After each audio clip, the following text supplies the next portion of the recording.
Hello students, welcome back to Indian Writings in English. Here we have a new chapter, Interpreter of Melodies, written by Jumba Lahiri. Now let's have the introduction.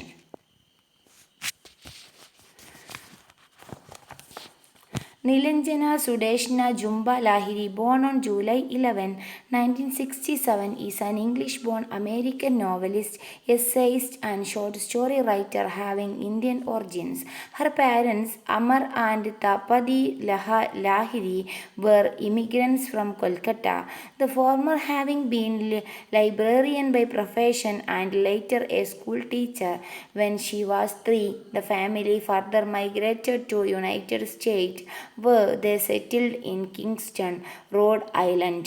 At school, her friends and teachers preferred to call her by her family pet name Jumba, as they found her proper name too difficult to pronounce. After graduating from Barnard College in 1989 with BA English Literature, she received 3 PG degrees in English, Creative Writing and Comparative Literature, and doctorate in Renaissance Studies from the Boston University. At present, she is a professor of creative writing at the Princeton University. Okay, അപ്പോൾ ഈ Zumba ലാഹിരിനെ കുറിച്ചിട്ടുള്ള ഒരു introduction ആണ് നമ്മൾ ഫസ്റ്റായിട്ട് പഠിക്കാൻ പോകുന്നത്. നിലഞ്ജന Sudeshna Zumba Lahiri എന്നാണ് ജുംബ ലാഹിരി അവളുടെ മുഴുവൻ പേര്. അവൾ ജനിച്ചത് July 11, 1967 English born American novelist. Note the point. Jhumpa Lahiri is an English born American novelist, essayist and short story writer having Indian origins. Her parents Amar and Tapti Lahiri were immigrants from Kolkata. കൊൽക്കത്തയിൽ നിന്നും വന്ന കുടിയേറ്റക്കാരാണ് അവളുടെ പാരൻസ്. അമർ അവളുടെ അച്ഛനാണ്. തപതി ലാഹിരി അവളുടെ അമ്മയാണ്. The former been the librarian. അച്ഛനൊരു ലൈബ്രറിയനും അമ്മ സ്കൂൾ ടീച്ചറും ആയിരുന്നു. വെൻ ഷി വാസ് 3, അവൾക്ക് 3 വയസ്സായ സമയത്ത് ഫാമിലി വീണ്ടും മൈഗ്രേറ്റ് ചെയ്തു അമേരിക്കയിലേക്ക്, united state US where the settled in Kingston, Rhode Island. അങ്ങനെ അവർ അമേരിക്കയിൽ സെറ്റിലായി. At school her friends and teachers prefer to call her by the family pet name Jhumpa. സ്കൂളിലുള്ള ഫ്രണ്ട്സും ടീച്ചേഴ്സൊക്കെ അവളെ ജുംബ എന്ന് വിളിക്കാൻ തുടങ്ങി, കാരണം അവളുടെ റിയൽ നെയിം പ്രൊനൗൺസ് ചെയ്യാൻ ഇച്ചിരി ബുദ്ധിമുട്ടായതുകൊണ്ട്. After graduating from Barnard college in 1989 with BA English literature. Barnard കോളേജിൽ നിന്നും ഇംഗ്ലീഷ് ലിറ്ററേച്ചറിൽ ഗ്രാജുവേഷൻ ചെയ്തു. അവൾക്ക് 3 PG അവൾ നേടി, ഇംഗ്ലീഷിലും ക്രിയേറ്റീവ് റൈറ്റിങ്ങിലും കമ്പാരിറ്റീവ് ലിറ്ററേച്ചറിലും. And a doctorate in Renaissance studies. പിന്നെ അവൾക്ക് ഡോക്ടറേറ്റ് നേടിയ റിനൈസൻസ് സ്റ്റഡീസിൽ ബോസ്റ്റൺ യൂണിവേഴ്സിറ്റിയിൽ നിന്നും. At present she is a professor of creative writing at Princeton university. ഇപ്പോൾ അവൾ എന്താണ്, ക്രിയേറ്റീവ് റൈറ്റിങ്ങിൻ്റെ ഒരു പ്രൊഫസറായിട്ട് വർക്ക് ചെയ്യാണ് പ്രിൻസർട്ടൺ യൂണിവേഴ്സിറ്റിയിൽ. Next, her debut work is Interpreter of Melodies, a collection of her 9 short stories based on the Indo-American experience, published in 1999. It won her Pulitzer Prize for Fiction, the Hemingway Foundation Pen Award in 2000, and was selected as the New Yorker's Best Debut of the Year. It sold over 15 million copies. It sold over 15 million copies and has been translated into many languages. അപ്പോൾ ജുംബ ലാഹിരിയുടെ debut work അല്ലെങ്കിൽ debut work ഏതാണ്? Interpreter of melodies ആണ്. അത് collection of 9 short stories ആണ്, based on the Indo American experience. അപ്പോൾ എന്താണ് interpreter of melodies? Is a collection of 9 short stories based on the Indo American experience. അവളുടെ Indo American experience വെച്ചിട്ടുള്ള 9 short സ്റ്റോറിയുടെ ഒരു കളക്ഷനാണ് ഇൻ്റർപ്രറ്റർ ഓഫ് മെലഡീസ്. ഇത് publish ചെയ്തത് 1999 it won her the Pulitzer price four fiction, the Hemingway foundation PEN award in 2000 and was selected at New Yorker's best debut of the year. അങ്ങനെ ഈ work ഭയങ്കരമായിട്ട് famous ആയി. അവൾക്ക് ഈ വർക്കിലൂടെ പുലിസ്റ്റർ പ്രൈസ് കിട്ടി, പെൻ അവാർഡ് കിട്ടി 2000. ഇതൊക്കെ അവൾക്ക് നേടിക്കൊടുത്തത് ഇൻ്റർപ്രറ്റർ ഓഫ് മെലഡീസ് എന്ന വർക്കാണ്. ഇത് അവളുടെ ഫസ്റ്റ് വർക്കാണ്. It sold over 50 million copies, 15 million copies അത് വിൽക്കപ്പെട്ടു. And has been translated into many languages. ഈ വർക്ക് ധാരാളം ഭാഷയിലേക്ക് ട്രാൻസ്ലേറ്റ് ചെയ്തു. അവളുടെ ഫസ്റ്റ്, പിന്നെ നെക്സ്റ്റ് അവളുടെ ഫസ്റ്റ് നോവൽ ഏതാണ്? The namesake was published in 2003. അപ്പോൾ first novel the namesake. അപ്പോൾ നമുക്ക് നോക്കാം. Debut work interpreter of melodies ആണ്. Debut work interpreter of melodies ആണ്. അതെന്താ വെച്ചാൽ 9 short stories based on the Indo American experience. ആ വർക്കിന് പുലിസ്റ്റർ പ്രൈസും കിട്ടി. പിന്നെന്താണ്, ഹെമിംഗ്വേ ഫൗണ്ടേഷൻ പെൻ അവാർഡും കിട്ടി 2000. നെക്സ്റ്റ് ഇത് നന്നായിട്ട് സോൾഡ് ചെയ്തപ്പെട്ട വർക്കാണ്. പിന്നെ അവളുടെ first novel the namesake was published in 2003 which was later adapted to a film of the same name in 2006. അപ്പോൾ 2003 നെയിം സേക്ക് എന്ന നോവൽ പബ്ലിഷ് ചെയ്തു. അത് പെട്ടെന്ന് 2006 ആയപ്പോഴേക്കും സെയിം പേരിലുള്ളൊരു ഫിലിമായിട്ട് അഡാപ്റ്റ് ചെയ്തു ഈ ഒരു വർക്ക്. പിന്നെ അവളുടെ സെക്കൻഡ് സ്റ്റോറി കളക്ഷൻ ഏതാ നോക്കൂ. അൺഅക്കസ്റ്റംഡ് എർത്ത്. 2008 അൺഅക്കസ്റ്റംഡ് എർത്ത് എന്നുള്ള വർക്കാണ് second story collection. First story collection ഏതാണ്? Interpreter of malady. Second story collection unaccustomed earth. won the Franco Corner International Short Story Award, while her next novel, The Lowland, 2013, was nominated for Man Booker Prize and National Book Award in 2004. അപ്പോൾ എല്ലാ രീതിയിലും തൊട്ടതൊക്കെ പൊന്നാക്കുക എന്ന് പറഞ്ഞ പോലെയുള്ള ഒരു ക്യാരക്ടറാണ്, ഒരു രീതിയിലാണ് നമ്മുടെ ജുംബ ലാഹിരിയുടെ വർക്കുകൾ. സെക്കൻഡ് സ്റ്റോറി കളക്ഷന് Frank O'Connor international short story award കിട്ടിയിട്ടുണ്ട്. പിന്നീട് അവളുടെ next novel the lowland 2013 publish ചെയ്തത്. അത് nominated for Man Booker prize and national book award. അത് ബുക്കർ പ്രൈസിൽ നോമിനേറ്റ് ചെയ്യപ്പെട്ടു, നാഷണൽ ബുക്ക് അവാർഡും നേടി. In 2014 Lahiri was honoured with the national humanities medal presented to her by the US President Barack Obama. നോക്ക്, 2014 Lahiri honoured with national humanities medal നേടിയിട്ടുണ്ട്. ആരാണത് കൊടുത്തത്? Barack Obama. American president Barack ഒബാമയാണ് ഈ നാഷണൽ ഹ്യൂമാനിറ്റീസ് മെഡൽ അവൾക്ക് present ചെയ്തത്.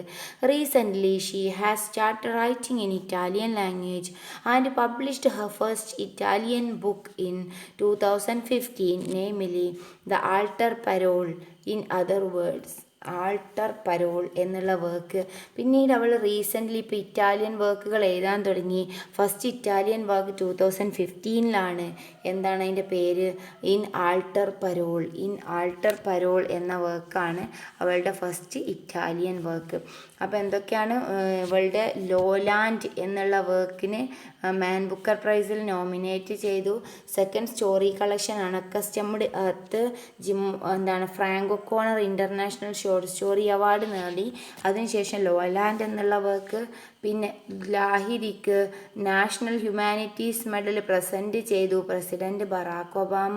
പിന്നെ അവളുടെ എഴുത്തുകൾ അവൾ ഇറ്റാലിയൻ ലാംഗ്വേജിലേക്ക് മാറ്റി. 2015 അവളുടെ first Italian work Altre Parole എന്നുള്ള വർക്ക്, ഇൻ അതർ വേർഡ്സ് അല്ലെങ്കിൽ അതിൻ്റെ വേറെ പേര്, which deals with his passion for the foreign language and culture. ആ ബുക്കിൽ എന്താണ് ഡീൽ ചെയ്യുന്നത്?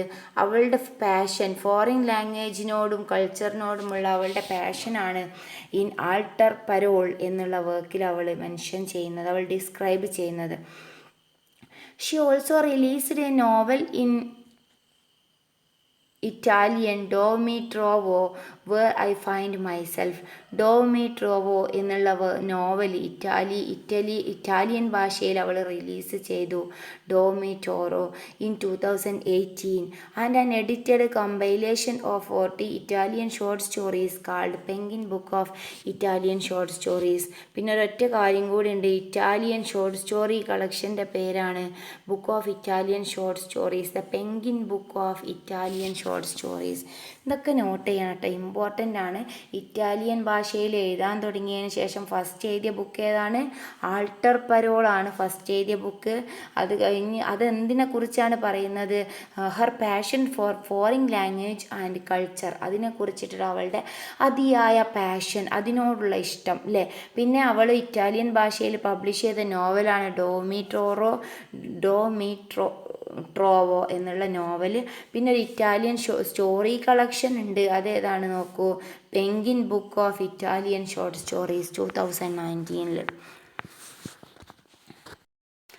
Jhumpa Lahiri wrote extensively about the immigrant experience of Indians in America, their cultural differences, relationship, identity, practices, and barriers to language and communication.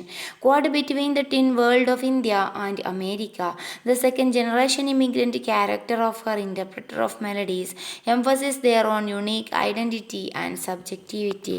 അപ്പോൾ ജുംബ ലാഹിരി കാര്യമായിട്ട് എഴുതിയത് immigrant experience of ഇന്ത്യൻസിൻ്റെ migrate ചെയ്തതിലുള്ള experience, അമേരിക്കയിൽ ഇമിഗ്രൻസിൻ്റെ എക്സ്പീരിയൻസ് ആണ് അവൾ അതിയായിട്ട് എഴുതിയത്. ദർ കൾച്ചറൽ ഡിഫറൻസസ്, അവരുടെ കൾച്ചറലി അവർ തമ്മിലുള്ള relationship, differences, identity, practices and barriers to language and communication, അവൾക്ക് കമ്മ്യൂണിക്കേഷൻ നടത്താനുള്ള ബുദ്ധിമുട്ട്, അവർക്കുള്ള തടസ്സങ്ങൾ. Caught between the twin world of India and America, എന്താണ് കോട്ട് ബിറ്റ്വീൻ ട്വിൻ വേൾഡ്, ഇന്ത്യയുടെയും അമേരിക്കയുടെയും ട്വിൻ വേൾഡ് അല്ലേ, ഈ രണ്ട് ട്വിൻ വേൾഡിലും കുടുങ്ങിപ്പോയിട്ടുള്ള second generation immigrant characters of interpreter of melodies, emphasis their own unique identity and subjectivity. അപ്പോൾ ഈ രണ്ടിൻ്റെ ഇടയിലും കുടുങ്ങിപ്പോയ ഇമിഗ്രൻസിനെ കുറിച്ചിട്ടാണ് കാര്യമായിട്ടും ഇൻ്റർപ്രറ്റർ ഓഫ് മെലഡീസ് എന്ന വർക്കിൽ എംഫസൈസ് ചെയ്ത് പറയുന്നത്. For instance, the title story mister Kapasi, the tour guide and driver of Indian expatriate Das family, interpret their character in accordance with his Indian values, customs and assumptions. നോക്കൂ, example, the title story mister Kapasi എന്ന് പറഞ്ഞാൽ tour ഗൈഡും ഡ്രൈവറുമാണ്. ആരുടെ? ഒരു Indian പ്രവാസിയായ Das ഫാമിലിയുടെ. അതിൽ വ്യാഖ്യാനിക്കുന്നത് their character in accordance with his Indian values, customs and assumptions. Indian value അനുസരിച്ച് അവരുടെ സ്വഭാവം, അവരുടെ കസ്റ്റം, അവരുടെ കൾച്ചർ, അവരുടെ അസംഷൻസ് ഒക്കെയാണ്. The story is remarkable for its third person limited point of view that focuses on character of Mr. Kapasi. Story ഇത് remarkable സ്റ്റോറിയാണ്, third person limited point of വ്യൂവിലാണ് ഇത് പറയുന്നത്. This is a method of story telling in which എന്താണ് third person limited point of view എന്ന് പറഞ്ഞാൽ അതൊക്കെ നിങ്ങൾ മുന്നേ എന്താണ് ഇൻട്രൊഡ്യൂസിങ് ലിറ്ററേച്ചറിൽ പഠിച്ചിട്ടുണ്ട്. Third person point of view എന്നൊക്കെ പറഞ്ഞാൽ പോയിൻ്റ് ഓഫ് വ്യൂസുകൾ അല്ലേ. അപ്പോൾ ഇവിടെ ഈ സ്റ്റോറി എങ്ങനെയാണെന്നുള്ളതാണ് നമ്മൾ ഓർത്ത് വെക്കേണ്ടത്. Third person limited point of വ്യൂവിലാണ് ഈ കഥ എഴുതിയത്. Third person limited point of വ്യൂവിലാണ് ഈ story. That focuses on the character of mister Kapasi. Story remarkable for third person limited point of view, കപ്പാസിയുടെ ക്യാരക്ടർ വെച്ചിട്ട്. This is the method of story telling in which narrator knows only the thoughts and feelings of single character. ഈ ഒരു story ടെല്ലിങ്ങിൻ്റെ പ്രത്യേകത എന്താ വെച്ചാൽ നരേറ്റർക്ക് ആരെ കുറിച്ച് മാത്രമേ അറിയുള്ളൂ, ഒരൊറ്റ ക്യാരക്ടർ, അതാണ് limited point of view. Single ആ കഥയിലെ ഒരു ക്യാരക്ടറിനെ കുറിച്ച് മാത്രമേ അറിയുള്ളൂ. While the other characters are presented only externally. മറ്റ് ക്യാരക്ടേഴ്സൊക്കെ ഒരു ബാഹ്യമായ രീതിയിലാണ് അവരുടെ പ്രകടനങ്ങളൊക്കെ. Such a narrative technique accords author with a greater freedom than the first person perspective. ഇങ്ങനെ എഴുതുമ്പോൾ ഇങ്ങനെയുള്ള നരേറ്റീവ് ടെക്നിക്കിൽ ഓതറിനാണ് ഏറ്റവും കൂടുതൽ ഫ്രീഡം കിട്ടുക. But is more restrictive than the third person omniscient point of view. ഏതിനേക്കാളും third person omniscient point of വ്യൂവിനേക്കാളും. The third person limited has proved to be successful strategy in delineating miseries where a sense of uncertainty is maintained about the other characters' motives and history. അപ്പോൾ third person point of view നമ്മൾ തെളിയിച്ചിട്ടുണ്ട്. ഇതൊരു successful ആയിട്ടുള്ള story telling ടെക്നിക്കാണ്. Miseries അല്ലേ, മിസറീസിനെ എന്താണ് ഡെലിനിയേറ്റ് പറഞ്ഞാൽ ചിത്രീകരിക്കാൻ, മിസ്റ്ററീസിനെ ഡെലിനിയേറ്റ് ചെയ്യാൻ, മിസ്റ്ററീസിനെ ഡെലിനിയേറ്റ് ചെയ്യാൻ ഏറ്റവും നല്ല ടെക്നിക്ക് എന്താണ്? ഈ ഒരു third person limited point of view ആണ് എന്നാണ് പറയുന്നത്. വേറെ sense of uncertainty is maintained.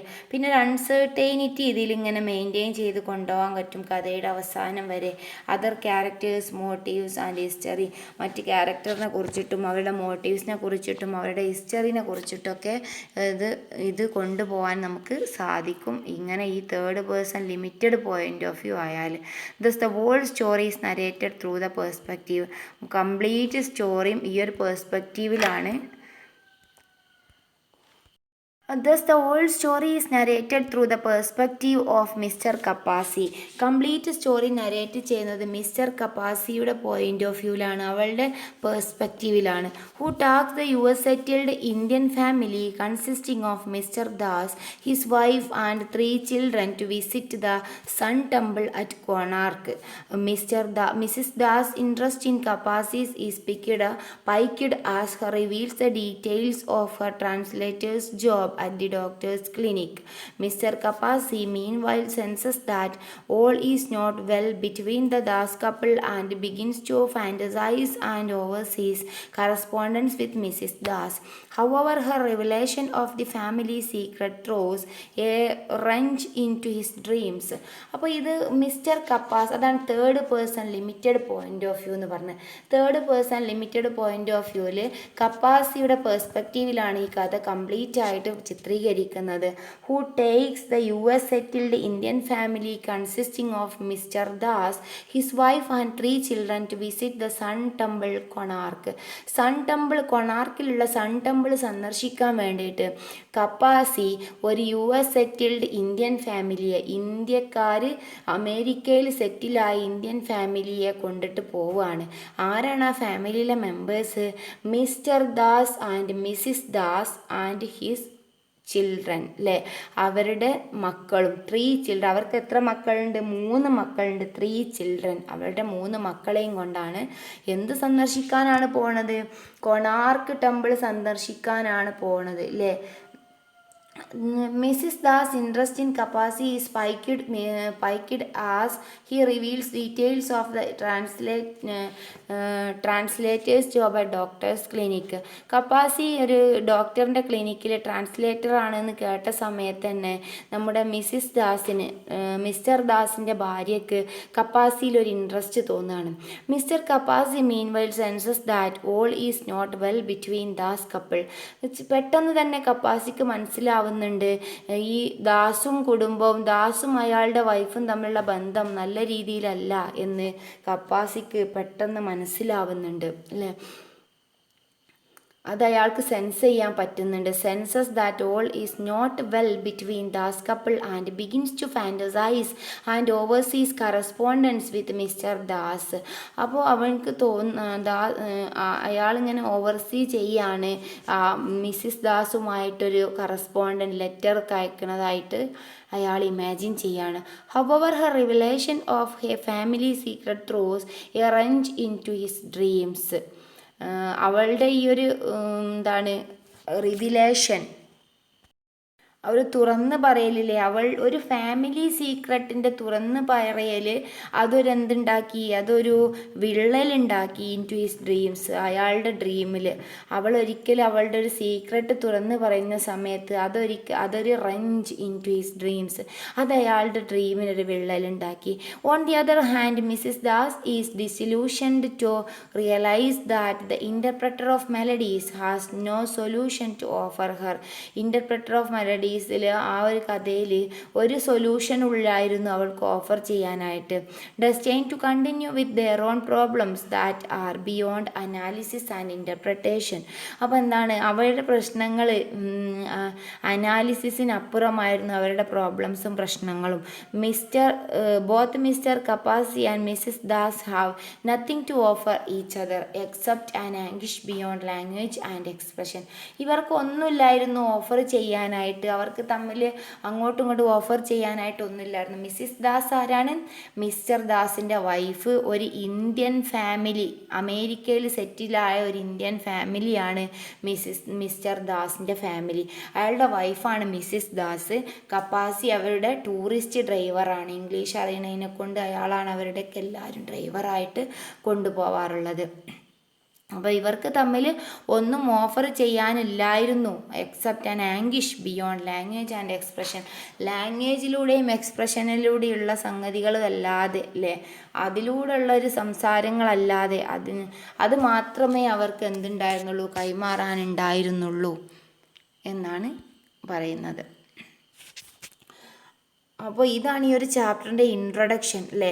അപ്പോൾ ഈ ഒരു ഇൻട്രൊഡക്ഷൻ മാത്രമാണ് നമ്മൾ ഇന്ന് എടുത്തത്. അപ്പോൾ നന്നായിട്ട് പഠിക്കുക, എന്തൊക്കെയാണ് എടുത്തത് എന്നുള്ളത് അപ്ഡേറ്റ് ആയിട്ട് പോവുക.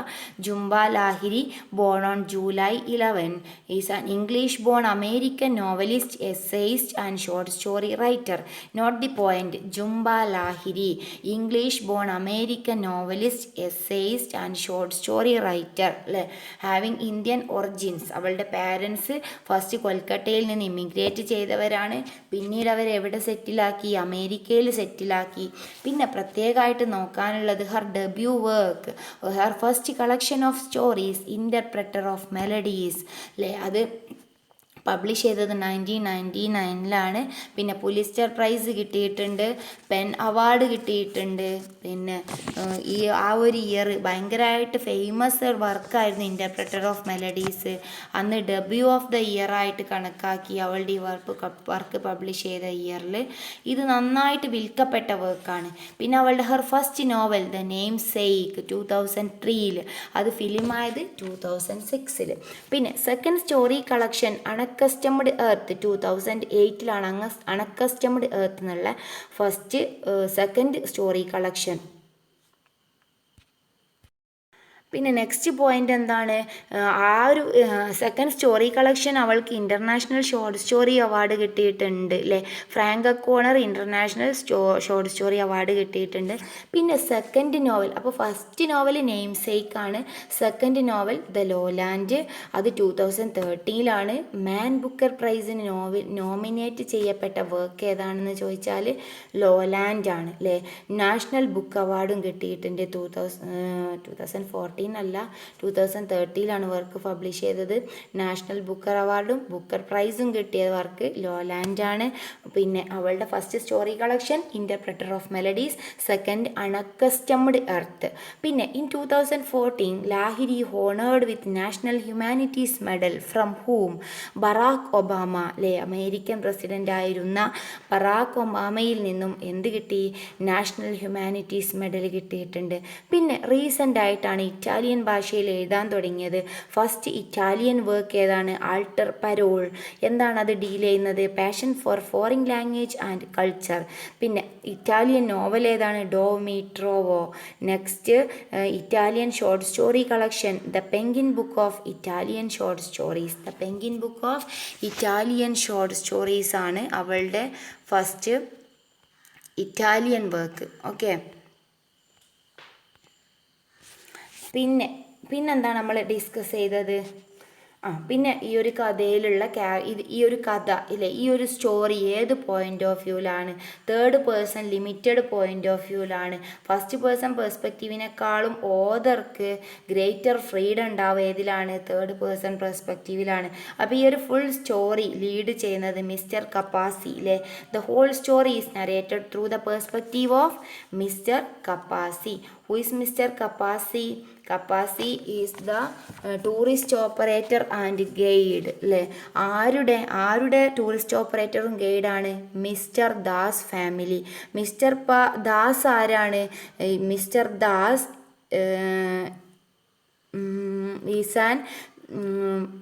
ഈസ് എ മാൻ സെറ്റിൽഡ് അല്ലേ, സെറ്റിൽഡ് ഇൻ US അല്ലേ. Actually he was an Indian, he was settled in US. അവർക്ക് എത്ര മക്കളുണ്ട്? 3 ചിൽഡ്രൻ ഉണ്ട്. അപ്പോൾ ഈ ഒരു കഥ ശരിക്കും about the US settled Indian family consisting of Mr. Das, his wife and 3 children. They want to visit the Sun Temple at Konark. അവിടേക്കാണ് ടൂറിസ്റ്റ് ഗൈഡിൻ്റെ ഒപ്പം അവർ പോകാൻ ഉദ്ദേശിക്കുന്നത്. സൺ ടെമ്പിൾ അറ്റ് കൊണാർക്ക്, അവിടേക്കാണ് പോകാൻ ഉദ്ദേശിക്കുന്നത്. അപ്പോൾ ഇത്രയാണ് ഇതിൻ്റെ ഒരു ഇൻട്രൊഡക്ഷൻ. നമുക്ക് നെക്സ്റ്റ് ക്ലാസ്സിൽ ചാപ്റ്റർ തുടങ്ങാം. Thank you for watching. Hope you understood well.